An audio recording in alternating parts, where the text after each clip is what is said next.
আসসালামু আলাইকুম everyone, welcome back to my channel busy life in cooking. আশা করি সবাই অনেক ভালো আছেন। আমি আজকে আপনাদের সাথে শেয়ার করব লাউ পাতা দিয়ে চাপা শুটকি এবং লইটে শুটকির ঝোড়া। মজাদার লোভনীয় এই ঝোড়াটা অসম্ভব স্বাদের এবং এই ঝোড়াটা একবার খেলে এর স্বাদ আপনারা কখনোই ভুলতে পারবেন না। আর এই ঝোড়াটা দিয়ে আপনারা কয়েক প্লেট ভাত খেয়ে ফেলতে পারবেন নিমিষেই। তো যাদের মুখে রুচি নেই তারা এটা খেয়ে বাসায় ট্রাই করতে পারেন। তো চলুন রেসিপিটি দেখে আসি। আমি এখানে কয়েকটি লাউ পাতা নিয়েছি। তো আপনারা এই জোড়াটা কিন্তু শুধু লাউ পাতাই না, অন্যান্য লাউ পাতা, কুমড়া পাতা, কচু পাতা অথবা পুঁই শাকের পাতা দিয়েও আপনারা এই জোড়াটা তৈরি করে ফেলতে পারবেন। তো এখানে আমি নিয়েছি লইট্টা শুঁটকি এবং চাপা শুঁটকি। তো লইট্টা শুঁটকিটা আমি ছোট ছোট করে কেটে নিয়েছি। আর এখানে নিয়েছি পেঁয়াজ খানিকটা পরিমাণ, নিয়েছি আস্ত রসুন, এবার এখানে নিয়েছি রসুন বাটা, কাঁচামরিচ বাটা এবং আস্ত কাঁচামরিচ। তো এবার চলুন আমরা প্রস্তুত প্রণালীতে চলে যাই। তো এখানে আমি একটি পুরাতন কড়াই নিয়েছি। তো এটাতে আমার বানানো সুবিধা হবে, কারণ এই ঝোড়াটা করার সময় অনেক নাড়াচাড়া করতে হবে। আমি এখানে কড়াইয়ে তেল গরম করে দিয়ে দিলাম পেঁয়াজ এবং দিয়ে দিলাম পরিমাণ মতো লবণ। এবার পেঁয়াজটা লাল হয়ে আসলে দিয়ে দিয়েছি কাঁচামরিচ বাটা এবং রসুন বাটা। তো এই ঝোড়াতে কিন্তু আপনারা অবশ্যই রসুন বাটাটা ব্যবহার করবেন, তাহলে এটার যে স্মেল অনেক ভালো আসে। তো এখানে এবার আমি দিয়ে দিলাম 1 টেবিল চামচ লাল মরিচের গুঁড়ো এবং ধনিয়ার গুঁড়ো, হলুদের গুঁড়ো।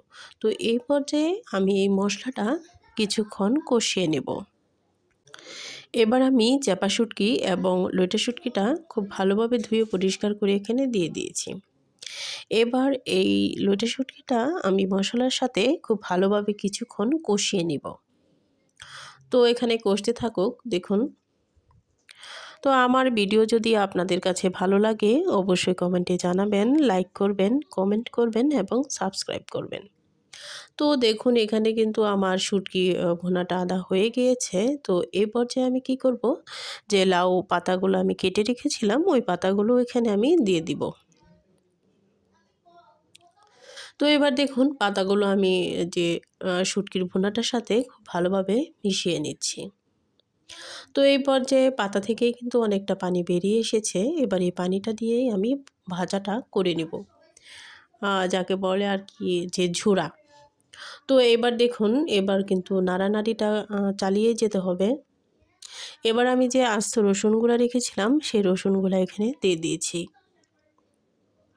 তো এই পর্যায়ে আমার যে পর্যন্ত না হবে আমার ঝোড়াটা, এই পর্যন্ত আমি এখানে নাড়াচাড়া করতে থাকবো, না হয় নিচে লেগে যাওয়ার সম্ভাবনা থাকবে।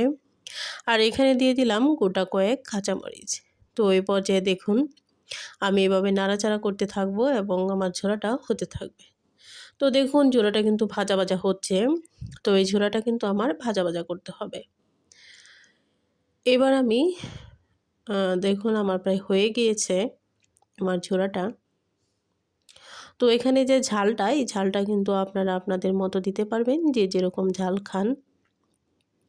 তো অনেকেই এটা কিন্তু অনেক বেশি ঝাল পছন্দ করে, আবার যে যেরকম পছন্দ করে ওরকম ট্রাই করতে পারবে। তো দেখুন কতটা লোভনীয় হয়েছে ঝোড়াটা। তো এই ঝোড়াটা কিন্তু মাছ, মাংস, রোস্ট, পোলাও এর স্বাদকেও কিন্তু হার মানাবে। তো আপনারা যারা মুখে রুচি নেই বা অনেকদিন যাবৎ কিছু খেতে পারছেন না, ভাত ভালো লাগছে না, তারা অবশ্যই বাসায় এটা দিয়ে ট্রাই করবেন। আশা করি যে আপনারা এক নিমিষেই কয়েক প্লেট ভাত খেয়ে ফেলতে পারবেন। অসাধারণ স্বাদের এই চাপা শুটকি এবং লইট্টা শুটকির যে ভুনাটা, আপনারা অন্য মাছ, মাংস, পোলাও, রোস্ট যাই রান্না করুন না কেন, এটার স্বাদ কিন্তু ওইসব স্বাদের সাথে তুলনাই হবে না। অবশ্যই বাসায় ট্রাই করবেন, ট্রাই করে জানাবেন কমেন্টে এসে। আশা করি ভালো লেগেছে।